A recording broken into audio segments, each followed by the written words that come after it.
সমস্ত সাধুগুরু বৈষ্ণব এবং গীতাপ্রেমী ভক্তদের চরণে প্রণতি জানিয়ে তাদের চরণধুলির আশীর্বাদ নিয়ে শুরু করছি আজকের গীতাপাঠ। ওম অশ্ব শ্রীমদ্ভগবদ্গীতা মালা মন্ত্রস্য শ্রী ভগবান বেদব্যাস ঋষির নুষ্টুপ ছন্দ শ্রীকৃষ্ণ পরমাত্মা দেবতা অসচ্চানম্বশতম প্রজ্ঞাবাদাঞ্চ ভাষাসে সর্বধর্মান পরিত্যাজ্য মামেকম শরণং ব্রজ অহং তাং সর্বপাপেভ্য মোক্ষয়িষ্যামি মা শুচ। ওম তৎসৎ ওম তৎসৎ ওম তৎসৎ। ওম নমো ভগবতে বাসুদেবায়। হরে কৃষ্ণ। চতুর্থ অধ্যায় জ্ঞান যোগ। শ্লোক 27। সর্বাণি ইন্দ্রিয় কর্মাণি প্রাণ কর্মাণি চাপরে আত্মসংযম যোগাগ্নৌ জুহুতি জ্ঞান দীপিতে।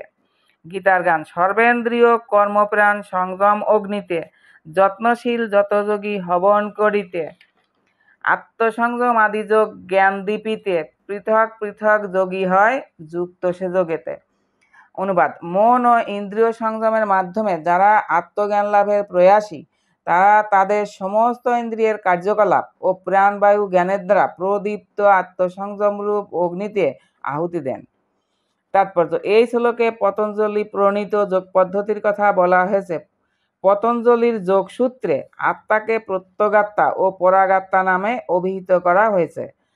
আত্মা যখন ইন্দ্রিয় সুখভোগের প্রতি আসক্ত থাকে তখন তাকে বলা হয় পরাগাত্মা, কিন্তু যখনই জীবাত্মা ওই ধরনের ইন্দ্রিয় সম্ভোগ থেকে আসক্তি রহিত হয় তখন তাকে বলা হয় প্রত্যগাত্মা। আত্মা জীবদেহের অভ্যন্তরে 10 রকমের বায়ুর কার্যকলাপের অধীন থাকে। নিঃশ্বাস প্রশ্বাসের ক্রিয়ার মাধ্যমে এটি অনুভব করা যায়। পতঞ্জলির যোগ পদ্ধতি শিক্ষা দেয় কিভাবে দেহস্থিত বায়ুকে নিয়ন্ত্রিত করে আত্মাকে জড়বন্ধন থেকে মুক্ত করা যায়। এই যোগ পদ্ধতি অনুসারে প্রত্যগাত্মাই হচ্ছে চরম উদ্দেশ্য। এই প্রত্যগাত্মা হচ্ছে জড় কার্যকলাপ থেকে প্রত্যাহার। ইন্দ্রিয় ও ইন্দ্রিয় গ্রাহ্য বিষয় পরস্পরের উপর ক্রিয়া করে, যেমন শ্রবণের জন্য কান, দৃষ্টির জন্য চোখ, ঘ্রাণের জন্য নাক, আস্বাদনের জন্য জিহ্বা ও স্পর্শের জন্য ত্বক, এবং এরা সকলেই আত্মার বাইরে নানা রকম কাজকর্ম করে চলেছে। প্রাণবায়ুর ক্রিয়ার প্রভাবে এগুলি সম্ভব হয়। অপান বায়ুর গতি অধোগামী, ব্যান বায়ুর প্রভাবে সংকোচন ও প্রসারণ হয়। সমান বায়ু সমতা বজায় রাখে আর উদান বায়ু ঊর্ধ্বগামী। প্রবুদ্ধ মানুষ এদের সকলকে আত্মতত্ত্ব অনুসন্ধানে নিযুক্ত করে। শ্লোক 28। দ্রব্য যজ্ঞ তপোযজ্ঞা যোগ যজ্ঞা তথা অপরে সাধ্যায় জ্ঞান যজ্ঞা চ যতয় সংসিত ব্রতা। গীতার গান। দ্রব্য যজ্ঞ তপোযজ্ঞ যোগ যজ্ঞ যত সাধ্যায় যোগীর জ্ঞান সংসিত সে ব্রত। অনুবাদ। কঠোর ব্রত গ্রহণ করে কেউ কেউ দ্রব্য দান রূপ যজ্ঞ করেন, কেউ কেউ তপস্যা রূপ যজ্ঞ করেন, কেউ কেউ অষ্টাঙ্গ যোগ রূপ যজ্ঞ করেন এবং অন্য অনেকে পারমার্থিক জ্ঞান লাভের জন্য বেদ অধ্যয়ন রূপ যজ্ঞ করেন। তাৎপর্য। এই সমস্ত যজ্ঞকে নানা রকম শ্রেণী বিভাগ করা যেতে পারে। অনেক লোক আছে যারা নানা রকম দান ধ্যান করার মাধ্যমে যজ্ঞ সম্পন্ন করে। ভারতবর্ষে অনেক ধনী বণিক ও রাজ পরিবারের লোক আছেন যারা ধর্মশালা, অন্নক্ষেত্র, অতিথিশালা, অনাথ আশ্রম, বিদ্যাপীঠ আদি নানা রকম দাতব্য সংস্থা প্রতিষ্ঠা করেন। অন্যান্য দেশেও হাসপাতাল, বৃদ্ধদের আশ্রয় ভবন এবং এই ধরনের নানা রকম দাতব্য সংস্থা রয়েছে, যার উদ্দেশ্য হচ্ছে দুস্থ দরিদ্রদের খাদ্য সামগ্রী দান করা, শিক্ষাদান করা ও ঔষধ বিতরণ করা। এই সমস্ত দান কর্মকে বলা হয় দ্রব্যময় যজ্ঞ। অনেক লোক আছেন যারা উন্নততর জীবন অথবা স্বর্গারোহণ করবার জন্য চন্দ্রায়ন, চাতুর্মাস্য আদি স্বেচ্ছামূলক তপস্যার অনুশীলন করেন। এই সমস্ত পন্থায় বিশেষ বিধিনিষেধের মাধ্যমে জীবনযাত্রাকে পরিচালিত করবার জন্য কঠোর ব্রত পালন করতে হয়। যেমন চাতুর্মাস্য ব্রত পালনকারী 4 মাস দাড়ি কামান না, নিষিদ্ধ জিনিস আহার করেন না, দিনে একবারের বেশি 2 বার আহার গ্রহণ করেন না, অথবা কখনো গৃহ পরিত্যাগ করেন না। এভাবেই সাংসারিক সুখ পরিত্যাগ করাকে বলা হয় তপময় যজ্ঞ। আর এক ধরনের লোক আছেন যারা ব্রহ্মৈক্য লাভ করবার জন্য পাতঞ্জল যোগ, হঠযোগ ও অষ্টাঙ্গ যোগ আদির অনুশীলনে প্রবৃত্ত থাকেন। কেউ আবার সমস্ত পবিত্র তীর্থে ভ্রমণ করেন। এই সমস্ত ক্রিয়াকে বলা হয় যাগযজ্ঞ, অর্থাৎ এই জড়জগতে বিশেষ ধরনের সিদ্ধি লাভের জন্য যজ্ঞের অনুষ্ঠান করা। অনেকে আছেন যারা নানা রকম বৈদিক শাস্ত্র, বিশেষ করে উপনিষদ, বেদান্ত সূত্র অথবা সাংখ্য দর্শন পাঠ করেন। এগুলিকে বলা হয় স্বাধ্যায় যজ্ঞ। এই সমস্ত যোগীরা শ্রদ্ধা সহকারে বিভিন্ন প্রকার যজ্ঞে নিয়োজিত এবং তারা উচ্চতর জীবনের অভিলাষী। কিন্তু কৃষ্ণ ভাবনামৃত এই সমস্ত যজ্ঞ থেকে ভিন্ন, কারণ তা হচ্ছে পরম রস মাধুর্যপূর্ণ ভগবানের সাক্ষাৎ সেবা। উপরোক্ত কোনো প্রকার যজ্ঞের মাধ্যমে এই কৃষ্ণ ভাবনামৃত বা ভক্তিযোগ লাভ করা যায় না।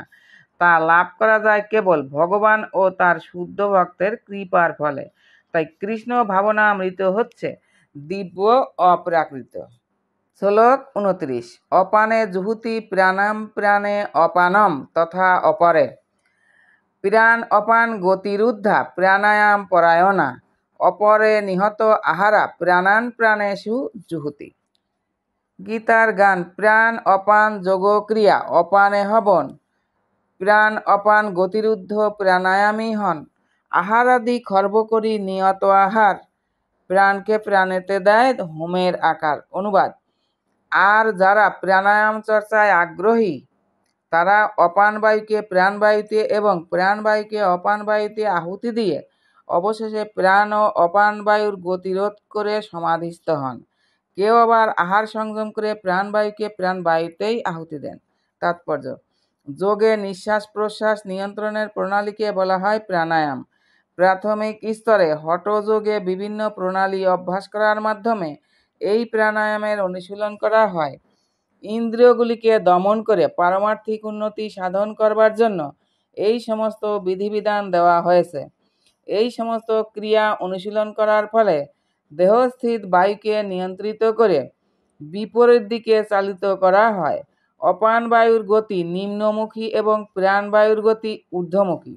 প্রাণায়াম অনুশীলনের মাধ্যমে যোগী এই বায়ু দুটিকে বিপরীত মুখে চালিত করে তাদের বেগকে দমন করেন এবং পুরোকে তাদের ভারসাম্যের সৃষ্টি করেন।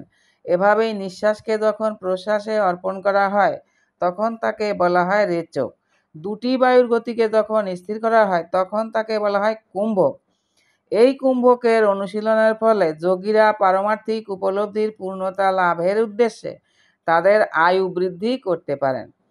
প্রবুদ্ধ যোগী একই জন্মে পারমার্থিক উপলব্ধির চরম পূর্ণতা লাভ করতে চান, পরবর্তী জন্মের জন্য প্রতীক্ষা করতে ইচ্ছা করেন না। সেই জন্য কুম্ভক যোগ সাধনার মাধ্যমে যোগীরা বহু বহু বছর আয়ু বৃদ্ধি করে নিতে চেষ্টা করেন। কিন্তু ভক্তিযোগে নিত্যযুক্ত কৃষ্ণ ভক্ত অপ্রাকৃত ভগবৎ প্রেমে মগ্ন থাকার ফলে অনায়াসে তার ইন্দ্রিয়গুলিকে দমন করতে সক্ষম হন। তার ইন্দ্রিয়গুলি সর্বক্ষণ ভগবানের সেবায় নিয়োজিত থাকে, তাই আর তিনি বিষয়ে প্রবৃত্ত হন না। সুতরাং জীবনের শেষে তিনি অনায়াসে ভগবান শ্রীকৃষ্ণের চিন্ময় স্তরে প্রবেশ করেন। বিভিন্ন যোগক্রিয়ার মাধ্যমে তার আয়ুকে বর্ধিত করে বহুদিন এই জড়জগতে বাস করার কোনো বাসনাই তার থাকে না। সর্ব অবস্থাতেই তিনি মুক্ত পুরুষ।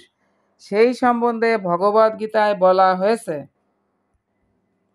মাম চ য অব্যভিচারেণ ভক্তি যোগেন সেবতে স্বগুণান সমতীত্য এতান ব্রহ্মভুয়ায় কল্পতে। যিনি ভগবানের প্রতি শুদ্ধ ভক্তিমূলক সেবায় নিয়োজিত থাকেন তিনি জড়া প্রকৃতির গুণগুলিকে অতিক্রম করেন এবং অচিরেই চিন্ময় স্তরে উন্নীত হন। প্রকৃতপক্ষে কৃষ্ণ ভাবনায় ভাবিত হবার সঙ্গে সঙ্গে শুদ্ধ ভক্ত জড়জগতের বন্ধন থেকে মুক্তি লাভ করেন। ব্রহ্মভূত স্তর থেকেই কৃষ্ণ ভাবনামৃতে শুরু হয়। কৃষ্ণ ভাবনায় ভাবিত মহাত্মারা তাই সর্বদাই অপ্রাকৃত স্তরে অধিষ্ঠিত। এই স্তর থেকে তিনি কখনোই পতিত হন না এবং অন্তকালে অবিলম্বে তিনি ভগবানের চিন্ময় ধামে নিত্যলীলায় প্রবিষ্ট হন। কৃষ্ণ প্রসাদ গ্রহণ করেন বলে তিনি সর্বদাই অল্পাহারী এবং তার ফলে তার ইন্দ্রিয়গুলি সর্বদাই সংযত। আর ইন্দ্রিয়গুলিকে সংযত না করতে পারলে কোনো মতেই জড়জগতের বন্ধন থেকে মুক্ত হওয়া যায় না। আবারও সকল ভক্তদের চরণে প্রণতি জানিয়ে আজকের গীতা পাঠ এখানেই সমাপ্ত। হরে কৃষ্ণ কৃষ্ণ কৃষ্ণ হরে হরে, হরে রাম রাম রাম হরে হরে। জপ হরে কৃষ্ণ হরে রাম, নিতাই গৌর রাধেশ্যাম। নিতাই গৌর হরিবল হরিবল হরিবল গৌর হরিবল।